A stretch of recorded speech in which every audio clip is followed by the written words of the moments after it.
வீடியோக்களை தொடர்ந்து பாருங்கள், சப்ஸ்கிரைப் செய்து பாருங்கள். என்னடா அதிமுகவுக்கும் அண்ணாமலைக்கும் என்ன சம்பந்தம் அப்படின்னு உங்களுக்கு ஒரு சந்தேகம் வரலாம்.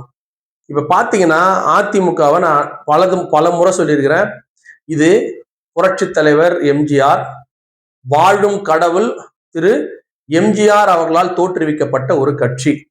இது ஒரு கட்சி அல்ல, இது ஒரு மதம், இது ஒரு இனம் அப்படின்னு கூட சொல்லலாம். அந்த அளவுக்கு தன்னுடைய உயிரோட கலந்த ஒரு கட்சி அனைத்து இந்திய அண்ணா திராவிட முன்னேற்ற கழகம்.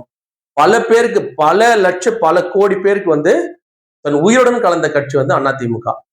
இப்ப இந்த கட்சியை விட்டு வெளியில போன ஒருத்தர் நீங்க எடுத்து பாருங்களேன். இது வரைக்கும் ஒரு 6 பேர் கிட்டத்தட்ட ஒரு எம்எல்ஏக்களா இருந்து போயிடறாங்க. அப்புறம் மத்தவங்க பல பேர் கடம்பூர் ராஜு, எம்.எஸ்.எம். ஆனந்த், அந்த மாதிரி சில பேர்லாம் போயிருக்கிறாங்க.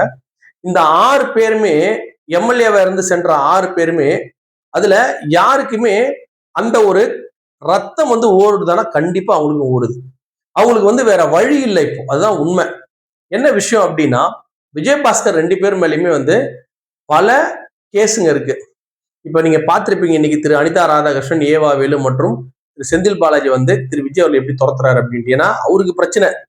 அவருக்கு எம்எல்ஏக்கள் வேணும். இந்த மாதிரிலாம் கேள்வி கேட்டிருந்தா அவருக்கு செட் ஆகாது. அவர் படத்துல ஹீரோவே நடிச்சவர். அவரு இதுக்கப்புறம் பல ஹீரோஸ் அவர் பாப்பாரு. 10 ஹீரோஸ் அவர் கண்டிப்பா பாக்குறதுக்கான நேரம் இருக்கு. முதல்ல அவர் யாருமே எதிரியாவே நினைக்கல. எலெக்ஷன் முன்னாடி அவர் யாரும் அதிமுக இனிமே எதிரியா நினைக்கல. அவர் எதிரியா நினைச்ச ஒரே ஆள் திரு சீமான். அவருமே திரு விஜய் இந்த அளவுக்கு தாக்காம இருந்திருந்தாருன்னா கண்டிப்பா இன்னும் பல தொழில் வெற்றி பெறதுக்கான வாய்ப்பு இருந்திருக்கும். நல்லவேளை திரு சீமான், திரு சாட்டை துரைமுருகன் போன்றவங்க எல்லாம் தொடர்ந்து சோசியல் மீடியாலையும் மேடைகளையும் அவர் விஜயை பத்தி குறிப்பிட்டு பேசினால்தான் அவரை பத்தி சில விஷயங்கள் வெளில தெரிஞ்சு சில பேர் இன்னும் சில தொகுதியில் கிடைக்காம அவருக்கு போனதுக்கு காரணம். அது நீங்க திரு சீமானுக்கும் திரு சாட்டை துரைமுருகன் சார்ந்த திரு நாம் தமிழர் கட்சி நீங்க நிச்சயமா நீங்க நன்றி சொல்லணும். இல்லைன்னா இந்நேரம் திமுக அதிமுக செத்து சுண்ணாம்பா இருக்கும். அந்த அளவுக்கு. ஏன்னா 107 எம்எல்ஏ வச்சுட்டு இந்த ஆட்டம் போடும்போது ஒருவேளை 130 140 எம்எல்ஏ இருந்தா என்ன ஒரு ஆட்டம் போட்டிருப்பாரு. இந்த ஆட்டம் போதுமா, இன்னும் கொஞ்சம் வேணுமான்ற அளவுக்கு இன்னும் போட்டிருப்பாருன்ற ஒரு சூழல் ஏற்பட்டிருக்கும். ஆனா இன்னைக்கு அதிமுகவை பொறுத்த வரைக்கும் பாத்தீங்கன்னா, அதிமுகல இருந்து பல எம்எல்ஏக்கள் திசை மாறுகிறார்கள், தாவேகாவை நோக்கி நகர்கிறார்கள். சில பேர் திமுகவுக்கும் போறாங்க, நம்ம மறுக்கிறதுக்கு இல்லை. ஏன்னா அவங்களுக்கு தெரியும் நம்ம தாவேகால போனா நம்மளுக்கு என்ன மரியாதை கிடைக்கும். ஏன்னா அங்க வெயிட் பண்ற பசங்க இருப்பானுங்க. அவனுங்க மத்தியில் எப்படி நம்ம ஒண்ணு ஜெல்லாக முடியும், நடக்காதான்றது கண்டிப்பா அவனுக்கு தெரியும். அப்படியே நீங்க ஆப்போசிட்ல பாத்தீங்க அப்படின்னா, நம்ம பல வீடியோக்கள்ல சொல்லிட்டு இருக்கோம், அதிமுகவுக்கு வேண்டியது ஒரே ஒரு தலைவர். அவ்வளவுதான். ஒரு தலைவர் மட்டும் இப்ப அதிமுக கிடைச்சிட்டாங்கன்னா அதிமுக லெவலே வேற மாதிரியா மாறிடும். நான் அஜித் போன்ற தலைவர்கள் மேல நம்மளுக்கு ஒரு ஈர்ப்பு இருக்கு. அஜித் போன்ற தலைவர்களோ இல்ல சூர்யா, ஏன்னா நடிகரோட கட்சி தான் அதிமுக. வேற எந்த மாற்றமும் கிடையாது. புரட்சியாளர் எம்ஜிஆர், புரட்சியாளர் அம்மா ஜெயலலிதா எல்லாமே வெறும் நடிகர்களா இருந்தவங்க. சோ நடிகர்கள் அரசியல் வரணும் அப்படின்னா அது போய் சேர இடமா அந்த அதிமுக. அந்த கட்சியில பெரும்பாலான நாட்கள் நடிகர்கள் தான். அதனாலதான் பல பேர் இன்னைக்கு விஜய் பக்கம் போயிட்டு இருக்காங்க. பட் விஜய் அப்படின்றது ஒரு காணல் நீர் அப்படின்னு சில நேரத்துல சில நாட்கள்ல தெரிஞ்சுப்பாங்க. கொள்கை, கோட்பாடு, அப்புறம் அந்த மக்களுக்கு உதவும் குணம், அது எல்லாமே எம்ஜிஆருக்கு இருந்தால ஒரு 100% தான் திரு விஜய் அவர்களுக்கு இருக்கும். அதனால எம்ஜிஆர் விஜயம் ஒப்பிடுவதே தவறு. எம்ஜிஆர் தொடர்ந்து 3 முறை வெற்றி பெற்றவர். 133 தொகுதியில முதல் தேர்தலையே அடிச்சவர். இடைத்தேர்தல் எல்லாத்தையுமே அடிச்சு தூள் கிளப்பினவர். குழந்தைங்கிட்ட சொல்லி அம்மா அப்பா ஓட்டு போடுறது அந்த மாதிரி வேலை எல்லாம் செய்யாதவர் திரு எம்ஜிஆர். எந்த குறுக்கு வழி இல்லாமல் நேர் வழியில் வெற்றி பெற்றது திரு எம்ஜிஆர். ஆனால் விஜய் வெற்றி நான் மறுபடியும் சொன்னதேதான், தேஞ்சி போன ரெக்கார்டு சொல்ற ஒரு வெற்றியை நம்ம குறைச்சு மதிப்பில்லை. ஏதோ ஒரு வகையில வெற்றி பெற்றார். ஆனால் அவர் எம்ஜிஆரால் அது அதிமுக ஆவதுக்கான செயல் ரொம்ப கடினம். இதே மாதிரியான அடுத்த தேர்தல் அவர் வெற்றி பெறுவாரா அப்படின்றதும் ஒரு கடினமான செயல். சரி, இருக்கட்டும். இந்த நேரத்துல அதிமுகவை சீரமைக்கும் பணியில அதிமுகவின் தலைமை இருக்கோ இல்லையோ, அந்த தொண்டர்கள் ரொம்ப சிந்திச்சுட்டே இருப்பாங்க தொடர்ந்துனா. ஒரு கட்சி, ஒரு குடும்பம்ன்றது வெறும் தலைவர்களை மட்டும் நம்பி இல்ல, தொண்டரை நம்பியும் இருக்கு. அதாவது திரு எடப்பாடி பழனிசாமி நல்லா இருக்கணும், கீழே இருக்கக்கூடிய அந்த வட்டம், அதாவது வட்டம், மாவட்டம், அப்புறம் ஒன்றியம், அந்த மாதிரி ஒண்ணும் இருக்கக்கூடிய ஒரு கிளை கழகம் எல்லாருமே நல்லா இருந்தா அந்த கட்சி நல்லா இருக்கும். அப்ப திரு எடப்பாடி பழனிசாமி மட்டும் நல்லா இருந்து மத்த நல்லா இருந்தா அது பிரயோஜனப்படாது. அப்ப கீழ் மட்டத்தில் இருக்கக்கூடியவர் தான் மேல் மட்டத்தை தேர்ந்தெடுக்கக்கூடிய ஒரு ஆட்களா இருப்பாங்க. அவங்க இன்றைய தேதியில திரு எடப்பாடி பழனிசாமி அவர்கள் தூக்கிட்டு வேற ஒருத்தர் தலைவர் ஆக்கணும் அப்படின்றது எந்த அதிமுக, ஏன்னா இவங்க எல்லாம் போன சீட்டு கிடைச்சிடும். யாருக்கெல்லாம் நம்ம செந்தில் பாலா, இவர் நம்மளுடைய சி.வி. சண்முகம்னா கண்டிப்பா சேர்த்துப்பாங்க தாவேக்கால, எந்த மாற்றமும் கிடையாது. திரு வேலுமணி போனா சேர்த்துப்பாங்க, விஜயபாஸ்கர் போனா சேர்த்துப்பாங்க. அவன பெரிய தலைங்க. ஆனா அவங்களுக்கு கீழே இருக்கக்கூடிய எல்லா நிர்வாகிகளுக்குமே அங்க போட்டா ஏற்கனவே அங்க இருக்கிற நிர்வாகிகள் ஒத்துக்க மாட்டாங்க. அப்ப இந்த கீழ்மட்ட உறுப்பினர் தான் வந்து கட்சியை வளர்க்குறவங்க. அவங்க நிச்சயமா வந்து அதிமுக போக மாட்டாங்க. போனா அடுத்த கட்சியில வந்து இடம் கிடைக்க மாட்டேங்குது. ஏன்னா அங்க ஏற்கனவே பல ஆட்கள் இருக்கிறாங்க. ஒரு புதிய கட்சியா இருந்தா பரவாயில்ல, அந்த கட்சி நீங்க ஆட்சி இருக்கிற கட்சி. ஸோ அந்த கட்சியில இருக்கக்கூடிய அந்த பகுதியுடைய இருக்க ஆட்கள் வந்து இதை ஒத்துக்க மாட்டாங்கன்னு கண்டிப்பா தாவேக்கா தெரியும். பெரிய பெரிய ஆட்களை மட்டும் ஏன் தூக்குறாங்கன்னா எம்எல்ஏ வேணும் அவங்களுக்கு, அதனால தூக்குறாங்க. ஆனா இந்த கீழ் மட்டத்துல இருக்கக்கூடிய அவர்கள் தான் வந்து அந்த தொண்டர்கள், அந்த நிர்வாகிகள், அந்த அந்த நிர்வாகிகள் தான் என்ன பண்றாங்க, மேல் மட்டத்தை வந்து தீர்மானிக்கிறாங்க.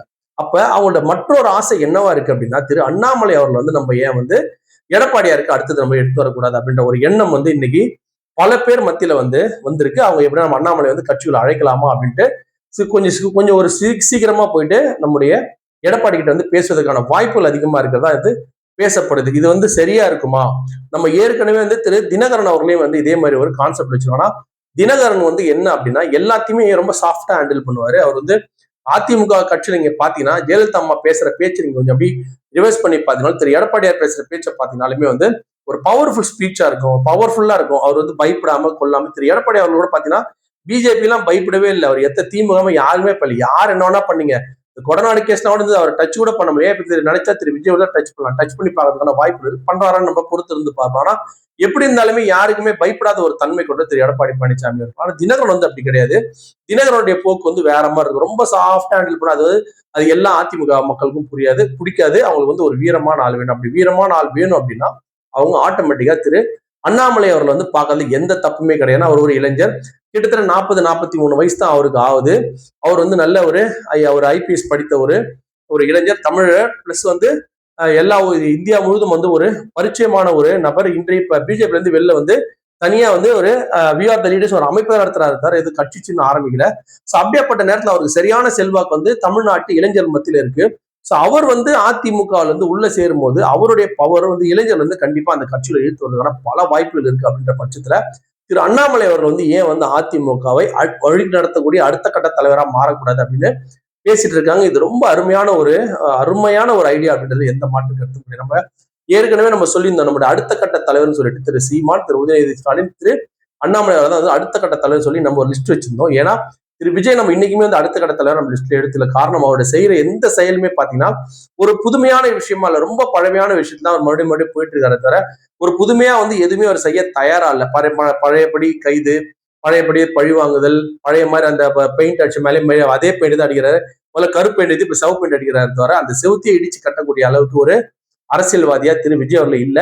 அதே வார்த்தை கரப்ஷன் சரி பண்றன்றாங்க. அதெல்லாம் வந்து இது வரைக்கும் கீழ் மட்டத்துல அங்க ஒண்ணு இங்க ஒண்ணு இருக்கலாமே தவிர பொதுவா அது வந்து மக்கள் மனசுல வந்து ஒரு வித்தியாசத்தை ஏற்படுத்தாது அப்படின்னு என்ன போல ஆட்களோட கணக்கு. ஏன்னா ஊழல் தான் வந்து ஒரு நாட்டோட பெரிய பிரச்சனை. ஏற்கனவே ஊழல் அடைஞ்ச யாருமே வந்து வெற்றி பெற்றிருக்க முடியாது.